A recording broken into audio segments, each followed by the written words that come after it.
107, which is this one here. This is getting GenieMG's broken SSL, and for this, we're going to need an Android emulator and a burp. And this is going to be one of the common setups that you use all the time. So first I'm going to get Android Studio running and get my emulator up. So here's Android Studio. There's an emulator. So I'll launch that. And we'll see if it works. It's whining about a cold boot snapshot. It whines a lot. And often I have to shut it down and cold boot it to make it work. Looks like it's going to work. Okay, good. So if that's going to work, I don't need this visible anymore. There's my Android. Okay, now, if I go into, I might test the internet. Let's go in, this I think is the browser. So let's just make sure I can get somewhere like samsclass.info. All right, so that loaded correctly. So the internet is working. That's all I cared about, making sure that I do have networking. All right, now I'm going to start up Burp, which you install on your host. It goes on every operating system. You don't need to put it in a virtual machine. You can, but it's unnecessary. And Burp is a proxy. It can intercept network traffic and forward it on so you can examine it. So if you go to the proxy here and go to proxy settings, you'll see right now it's listening on the address 127.0.0.1, which means only apps on my Mac can see this. And that's not okay. I want the Android to see it, so I need to change this address. I need to edit it, and I need to put it in my public address, which is going to be this one, 172.17.18.44. That's the outside address. That's what I want to listen on. So I'm going to put that there. Now I need to tell my Android to send traffic here instead of sending it directly to the internet. So you do that inside your Android emulator. You go into settings. So I pull this up, and here's settings. And I'm going to drag and drop that on my desktop so I don't have to keep hunting for it there. Now it's easier to reach. And in settings, I can go to network and internet. And here's Wi-Fi. Here's the mobile network. I think Wi-Fi will do it. Yeah. And then this gear here will let me adjust the settings of this network so I can go here and change the network. And in the advanced options, here's where you specify a proxy. Right now it uses no proxy. It connects directly to the internet. I'm going to tell it to use a manual proxy. And now I have to tell it that address, 172.17.18.44. And the port number is 8080. It fills it in, but I have to type it or it won't take. And that's it. That's all I have to do. Save that. Now it will go to the proxy server in order to get to the internet. So let's test that. If I go to here and I load an unencrypted page like ad.samsclass.info, the page loads, and as you can see, something happened here. And what happened is, if I go to history, oh, the intercept is on. I have to turn that off. It's intercepting traffic, and that's not what I want. So I turn intercept off. That will let the traffic pass through. And now, if you look at history, you'll see it did a request.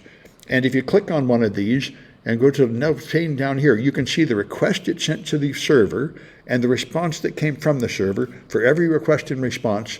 And this is what you want. So now I can see all the network traffic coming from my Android phone. And that's what I want, because we're going to look for a vulnerability in the Android networking. So now we're going to take a look at, let me demonstrate something else useful here. If I try to load an encrypted page here, like say google.com, all right, it should complain. Maybe it's not gonna. Let's see what I see in Burp. Now, here's a request for google.com, but see, it's an HTTP request, and Google will only load over HTTP, so it tells me to go to HTTPS, moved to www.google, but then when you go there, that is also moved to HTTPS. And the HTTPS request is not going to succeed. Now, I expected it to put up an error message, but it's probably a limitation of this browser that it's not showing the error message. But the point is, you can't see a secure page. because it's not secure. Right now, the Burp is in the middle, and in order to intercept an HTTPS connection, Burp makes a fake self-signed certificate. And the browser knows this certificate is not valid. This is not really Google. So it won't load it. And if it does load it, it'll give you a warning saying there's something wrong with the certificate before it loads it. If I put a better browser on here like Firefox or Chrome, you'd be able to see that. Anyway, the issue here is to see whether the app can detect that. So we're going to put on this thing called GenieMD. So I'll download it into my downloads folder. And then view it, which is here. All right, so this is the APK file, which is a whole app. This is a real app from Harvard, several years old. So I drag and drop that on the phone, and there it goes. Okay, it's on there now. I have to sweep up from the bottom to see all the apps, and it'll be, there it is, Harvard Health is what it's called. So I'll drag it and drop it here. All right, and let me just scroll down and see how, yep, that's right. So now I'm going to try logging in with this app. So I click this. Notice it asks for permissions. This is what apps do when you install them. Are you going to give it permissions like the microphone and the files? I'm just going to continue, give it all those permissions. You see, I could turn them off one by one, but I'm going to leave them there so I get the full functionality of the app.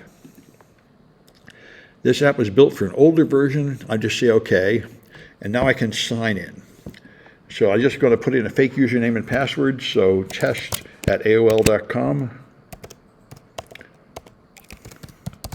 And secret password,